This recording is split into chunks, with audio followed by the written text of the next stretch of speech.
Hi everybody, I'm Manira Aidenwala. I'm a pediatric occupational therapist for 22 years and I help children with sensory processing and motor difficulties.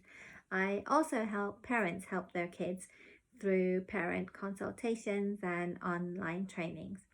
So welcome to video 2 where we will talk about how to help children who have inefficient pencil grasps.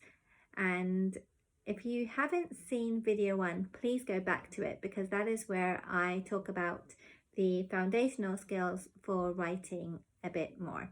In this video, we will talk about what happens when you don't have stability and how this affects your pencil grasp and mobility. And finally, some tips to help children who have inefficient pencil grasps. In the first video, we reviewed typical pencil grasp development over the years and why children may have immature pencil grasps. And we talked about this important concept of how stability allows for more mobility. And today I want to talk about what happens when you have decreased stability. But before I go on, I just want to emphasize again that when I refer to stability, I am talking about the child's sensory processing skills and their motor skills, which give them that stability. So in terms of sensory processing, is the child aware of their body? Can they feel where their body is, or do they need more information to their muscles and joints to better feel where they are in space? Can they feel where they are related to other people or other objects around them? So when they're sitting in their chair, can they feel where they are related to the chair, or where their body is related to the table and the paper, and where their hands and fingers are related to their pencil? And then we're going to look at how is their core strength and stability in their muscles and in their joints. And we're going to also look at their balance and coordination. So how is their balance to keep their body stable and to make all the adjustments that they need in their body so that they can reach for objects further away, or just to keep their body stable. And today I want to talk about what happens when you don't have this stability. So when you have decreased stability, you will end up having decreased mobility. And so what happens when children don't have that stability, and how will they then manage doing things like grasping their pencil and writing? So if somebody has decreased stability in their core muscles, they are not going to have very strong mobility or control further away from their body. And if you lack this stability here, you will resort to finding other inefficient ways to try and support your body. And this is the way that your body just protects you and tries to keep your body safe and stable. It will always find another way to try and keep you steady and stable, even at the expense of it being uncomfortable or tiring or making your hands sore and causing you to have difficult to read writing. And so that's why we call these strategies inefficient, or they are called compensations. It's ways that your body compensates for not having this central stability by seeking out stability elsewhere. So let's discuss how children or even adults may compensate for not having this central stability and what they may do. And I'm going to start by giving you an example. So for me, I find it very difficult to open a jar of salsa. And when I find it so difficult that I feel like I have to recruit all the muscles in my body to do that task. And I have to tense up my shoulders, I tense up my body, I squeeze my elbows up my side, I hold on to the jaw really, really tightly, and it's almost like I'm holding my breath a little bit, and I may also make a funny grunting sound. And I'm sure there's something you can relate to as well that you find difficult. And just next time you do it, just feel what the rest of your body is doing to help you do that task. And this is what children are doing when they don't have this stability here, and they are doing an activity that is difficult, and your level of difficulty with an activity is going to be relative to the individual. So for children who may be compensating for not having this stability centrally, with writing, they may adopt many other inefficient compensations. And I'm going to give you some examples starting from the feet and going on up. So when sitting in their chair, they may cross their ankles and hold their ankles together tightly like that. They might wrap their legs around the chair because that gives them helps to them to feel like they're more stable. They might, and if they don't have stability, their legs might be sprawled around.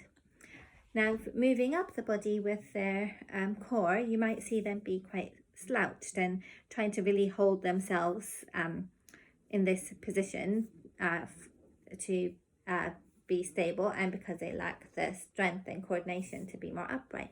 They might lean to the side and lean on their arm, or they might prop their head on their hand because it's just too difficult to hold themselves upright, or they may even lean all the way down on their arm like that.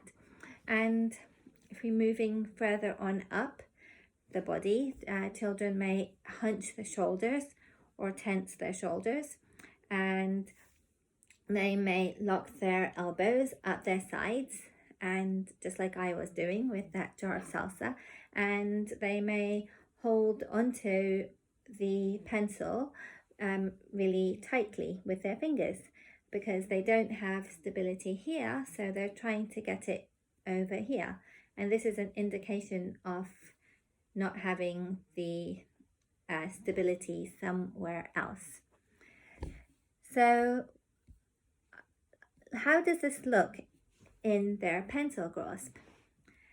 So when we look at the way, let's just go back a little bit.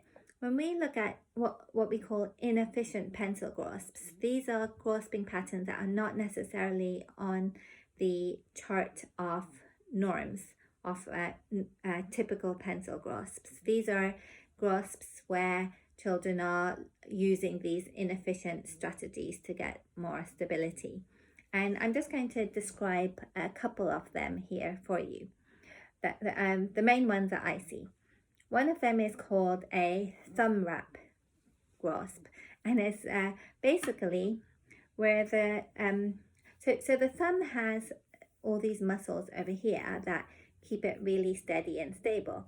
And if we look at our thumb is really special because when it can do a lot more movements than your fingers. Your fingers just bend, straighten, move out and away. And your thumb can also do all of that, bends, straightens, moves in and out, and opposes to its fingers, and it goes round in one way and round the other way. So we have all of these muscles over here that help it to do that and to also keep it stable. And when children are writing with a mature grip, they're pushing down with their fingers, and the thumb is really kind of pushing up at the same time to hold the pencil. But if you're weak in these thumb muscles, the child will avoid using their thumb, and instead they will wrap the thumb at this joint over here while holding their pencil. Or if they're really weak, they'll avoid using the whole thumb and wrap it around like that while holding the pencil. And this is again because they don't have the stability over here. And while doing this, they will often press really hard with their pencil, so it's very fatiguing over time, and it's hard for them to write for a longer time, and their hands will become sore while doing this. And it's also difficult for them to not only adjust the amount of pressure they're using with their pencil, but it's also difficult for them to adjust their pressure in other activities. So they might be really heavy-handed, or they might run and jump while being heavy-footed. So that's one of the inefficient pencil grasps. And another one is where children they will kind of splay all their fingers across the pencil, the index fingers up here, and they will kind of lock the joints over here on the bottom fingers. And by locking the joints or hyperextending these joints, they're not really actively using these muscles to hold on to the finger, so they are avoiding using the muscles by locking it instead. And for this particular grasp, children will move the pencil really from their wrist versus having more isolated control at the fingers. And they might press too hard or not press hard enough with this grip. Also, we don't see this separation of the hand where you can stabilize on this side and mobilize over here. And this can also be reflected in the body, that it's hard for them to do things like crossing the midline of the body and using more isolated control of body parts versus using their whole body to do things. And related to this locking of the finger joints, sometimes children will also lock their fingers like this when holding the pencil.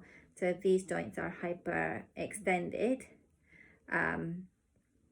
instead of being active and controlled like this. So those are some ways that children will try to get stability in their body, and also try and manage to manipulate their pencil if they lack stability in their body. So what are some strategies or some of my tips to help children with inefficient pencil grasps? One of them is to really look at how can we work on their underlying sensory processing and motor skills to improve their pencil control. When we address their underlying skills of body awareness, spatial awareness, two-handed coordination, and core stability and shoulder strength, we have a much more stronger foundation and a stable base on which to develop more intricate fine motor skills. And then we are also building skills that actually last longer, and that children are more comfortable and less resistant to writing. My second tip is not to force a child to use a grasp that they're not yet ready for. And because when we do that, they will often resort to using these more inefficient strategies to compensate for not yet being ready or having that stability and muscle control to hold the pencil in that way. And this is also why I'm not a huge fan of using pencil grips. I find that they force children's fingers to be in positions they're not yet ready for. And if it's a child who is already receiving occupational therapy and they have been strengthening those muscles and the body, it is better to try it then. However, initially I often recommend trying smaller pencils like those golf pencils, or the ones you find in libraries, or breaking crayons so that they're about an inch or so long and just that many fingers fit on them. Or you can also find crayon rocks, which are basically little crayon pebbles that your fingers, these fingers fit around for drawing. So I hope that gives you an idea of the underlying skills that kids need for writing, and how you may see this in other ways while they are writing, and also the importance of building their stability in their core so that they can then have more mobility for pencil control. If you would like more ideas on how to develop these underlying skills, I'll be doing a future parent course to help parents, and I am sharing resources in my Facebook group as well. I hope that this has been helpful and gives you an idea of where your child needs help with their pencil control for writing. Thanks for listening. Bye.